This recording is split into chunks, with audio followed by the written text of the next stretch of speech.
Dun, dun, dun, dun. Aloha Cafe Radio. Picture this scenario for a second. It is 2018, and a pastor named Yasushi Nomoto is applying for a job. Right, a job on the island of Maui in Hawaii. Exactly. But the catch here is, he knows absolutely nothing about the island. Like, zero. Oh, wow. Yeah, he hasn't officially taken the job yet. He hasn't even packed a single box. So he's just sitting with all that uncertainty. Basically, yeah. And to cope with the sheer anxiety of the unknown, he develops this very modern coping mechanism. Oh, the Google Maps thing. Yes. He starts compulsively checking Google Maps. I mean, Wow. every single day, he's using the Street View feature to virtually wander around the streets of Kahului. Just clicking his way down the road around the church. Exactly, peering at the surrounding neighborhoods. And he's spotting these entirely mundane landmarks, right? Like a Ross Dress for The Less. Safeway grocery store. Yeah.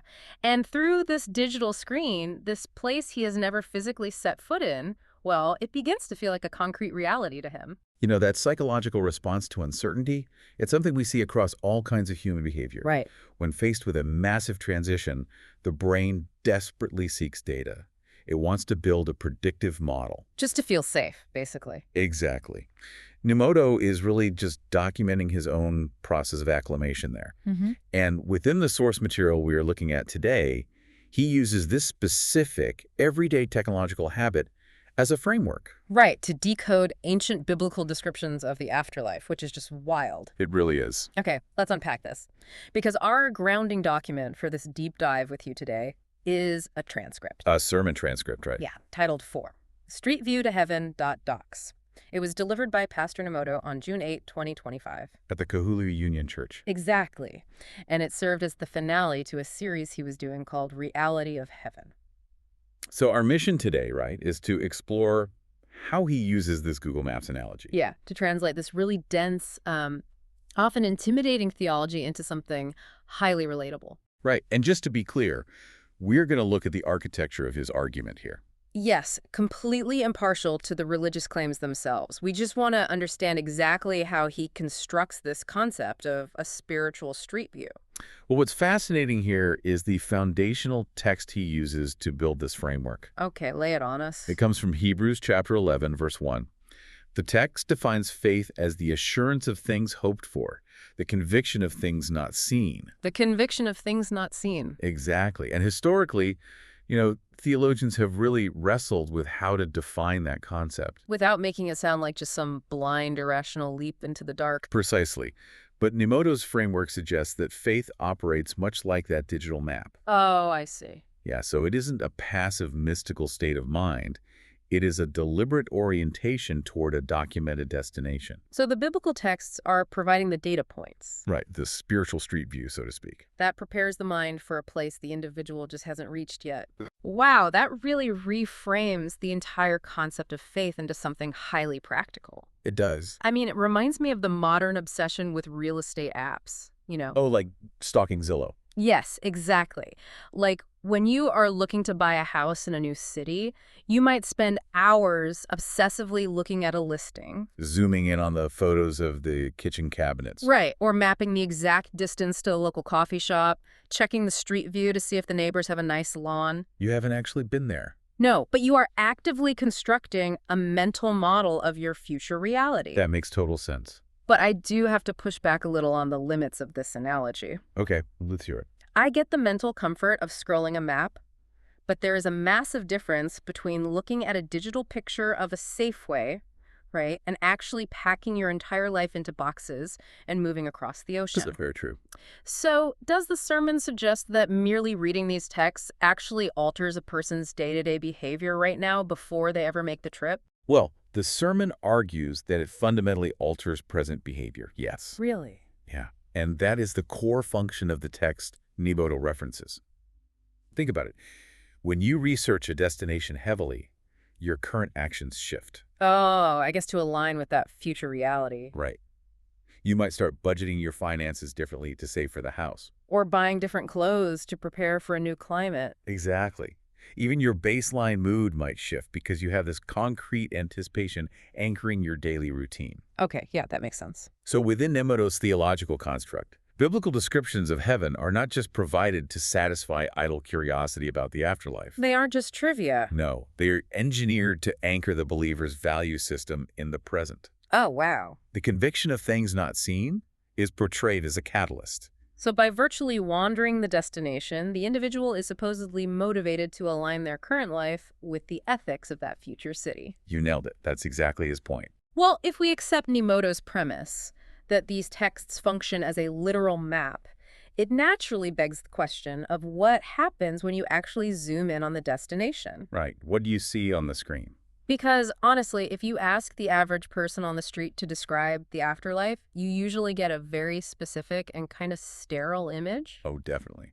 People picture an ethereal void. Yeah, people wearing white robes, sitting on clouds, just existing in a state of eternal, passive floating. Playing harps. Exactly. It's an image that is entirely devoid of human culture or industry. Well, that cultural trope actually owes more to ancient Greek philosophy than anything else. Really? How so? Yeah, in Greek philosophy, the physical world was seen as inherently corrupt. Oh, so the ultimate goal was to escape it entirely. Right, to escape into a purely spiritual realm. Mm-hmm. But that is very different from the ancient Hebrew texts Nemoto is citing. Interesting. So what do those texts say? The source material argues that the biblical vision of the afterlife is heavily grounded in civilization, order, and tangible culture. Not just clouds, then. No. He points to Hebrews 11.10, which describes the ancient patriarch Abraham. Okay, what was Abraham looking for? He was seeking a city with foundations, whose architect and builder is God. A literal city? Yes. And you have to remember, to a first-century audience, a city represented the absolute pinnacle of human collaboration. Right, because it meant safety from the wilderness. Safety, the pooling of resources, the development of art, Yeah. organized community. And the sermon pulls pretty heavily from the book of Revelation, chapter 21, to flesh out this urban planning, right? It does. It describes the New Jerusalem. And the infrastructure is incredibly detailed there. I mean, it mentions high walls, gates made of single pearls. Foundations adorned with jewels. Yeah, and a river of the water of life. But there is also this one highly specific line that always trips me up. What about the streets?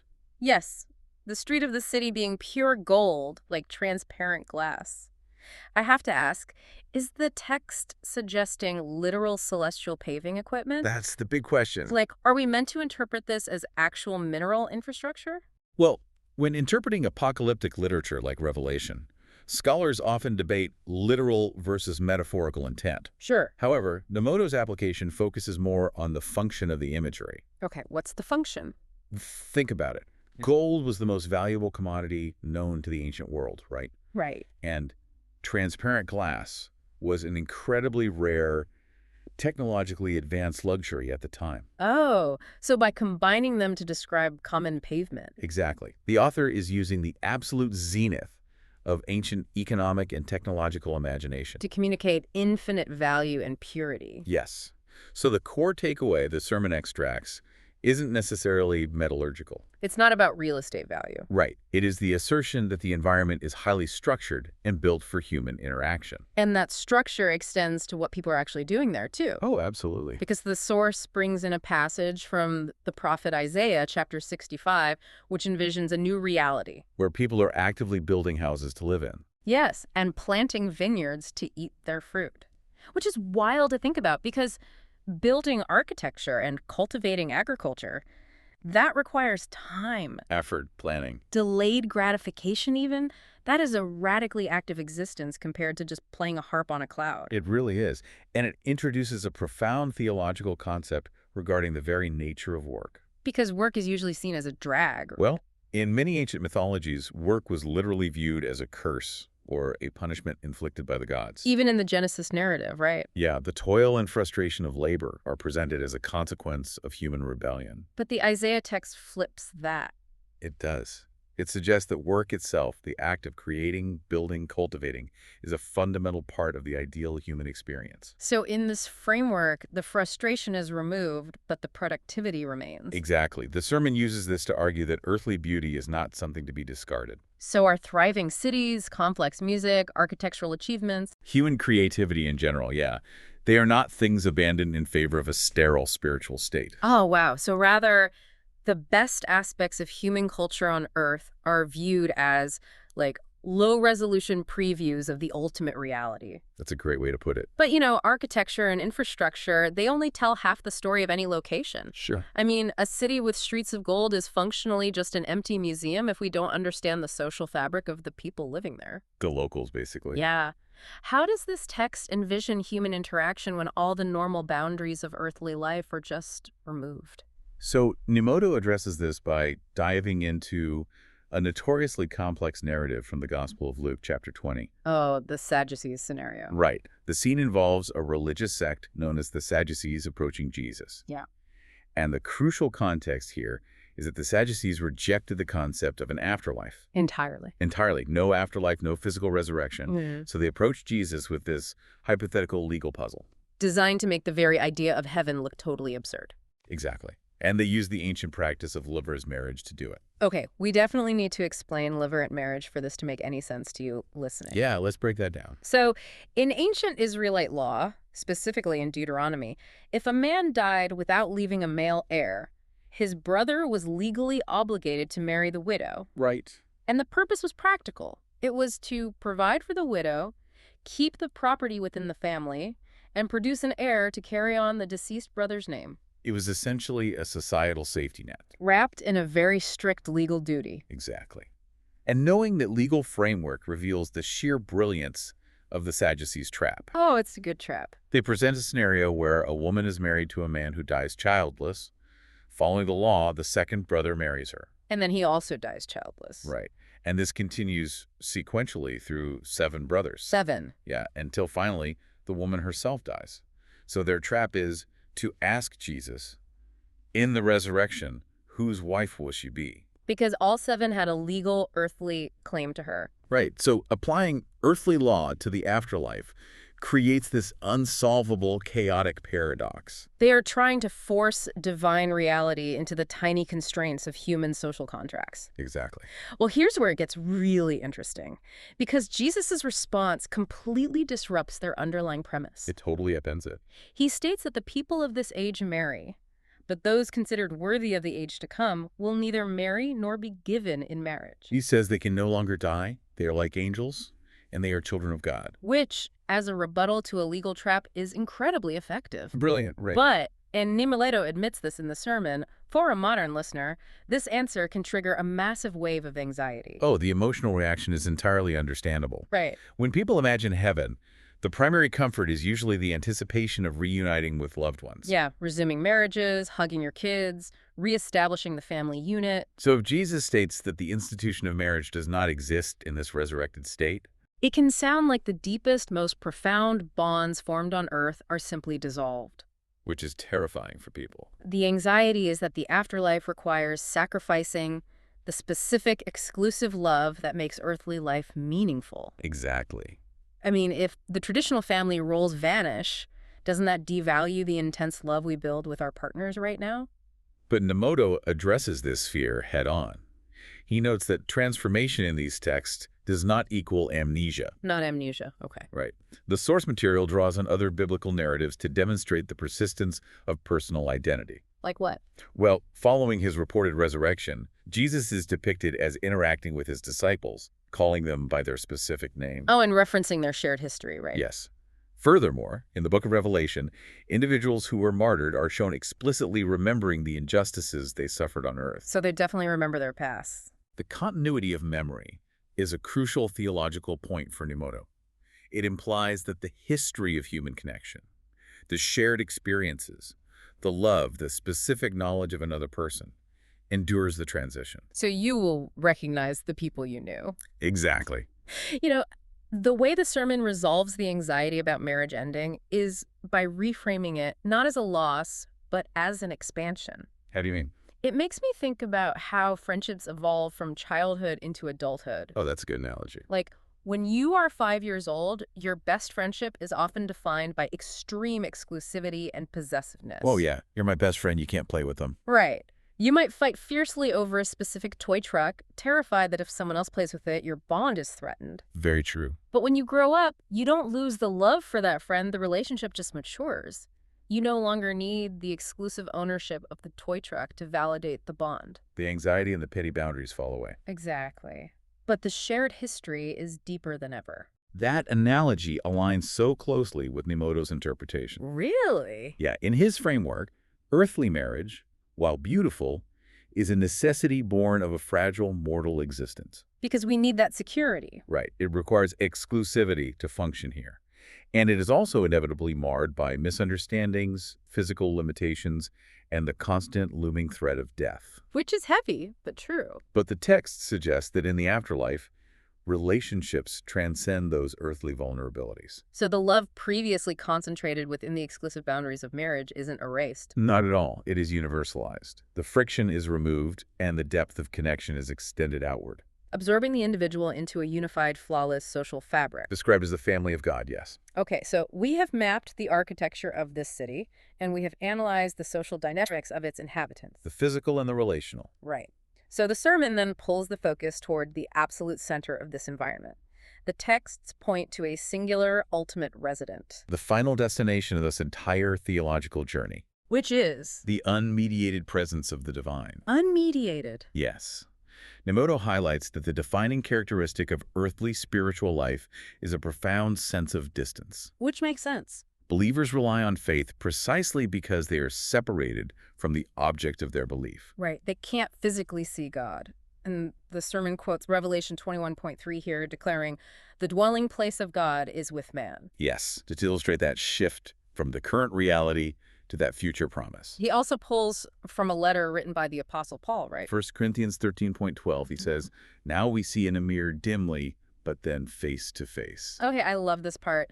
The historical context of that metaphor is just vital to understand. Oh, absolutely. Tell them about Corinth. So when Paul wrote that letter to the city of Corinth, he was writing to a place that was actually famous for manufacturing mirrors. Right, but a first-century Corinthian mirror was not the crisp, silver-backed glass we use today. No, not at all. It was a piece of highly polished metal, typically bronze. Which means Which means no matter how well you polished it, the reflection you got was fundamentally blurred, distorted, and just difficult to interpret. you could make out the general shapes, maybe the lighting, Yeah, but the fine, distinct details of a face were totally obscured. and Paul uses that everyday object to describe the current human condition regarding spiritual matters. Looking through a polished bronze mirror requires effort. Constant effort, interpretation, adjustment. It is a strenuous way to perceive reality. But the text contrasts that strenuous, dim reflection with a future face-to-face encounter. Exactly. In the theological framework Nemoto is building, the ultimate promise of this city is the evaporation of that distance, The effort required to maintain faith just ceases. because the reality is immediately present. You know, anyone who has ever survived a long-distance relationship knows the exact emotional weight of that transition. Oh, for sure. When you live in different cities, you rely on technological mirrors. You have the text messages, the phone calls. The video chats where the Wi-Fi keeps lagging. Yes. Those tools are vital, right? They sustain your connection. They provide the data that keeps the relationship alive. But they require an exhausting amount of effort. So much effort. You are constantly striving to bridge the gap. But eventually, the day comes when you finally move to the same city, You walk into the same room. and the agonizing distance simply vanishes into reality. You don't need to stare at a lagging screen anymore because the person is sitting right next to you. The striving ends. Yeah, and you get to finally rest in their actual presence. If we connect this to the bigger picture, this is really the climax of the sermon's argument. The end of the street view. Right. Within this theological construct, the streets of gold, the perfected human culture, the deeply renewed relationships, they are all secondary benefits. No, secondary. The ultimate joy presented in these texts is the transition from the grueling effort of faith to the effortless reality of direct sight. The map is no longer needed once you are standing in the center of the destination. Exactly. Okay, to wrap up our analysis of this material, let's trace the path Pastor Nemoto laid out for his congregation. He began by framing the concept of faith through the very relatable lens of Google Street View. A mechanism for gathering data about an unseen place to alleviate the anxiety of the unknown and to shape present behavior. Right. And from there, he utilized biblical texts to construct a vision of a highly organized, culturally rich environment. Really challenging the popular notion of a passive, ethereal afterlife.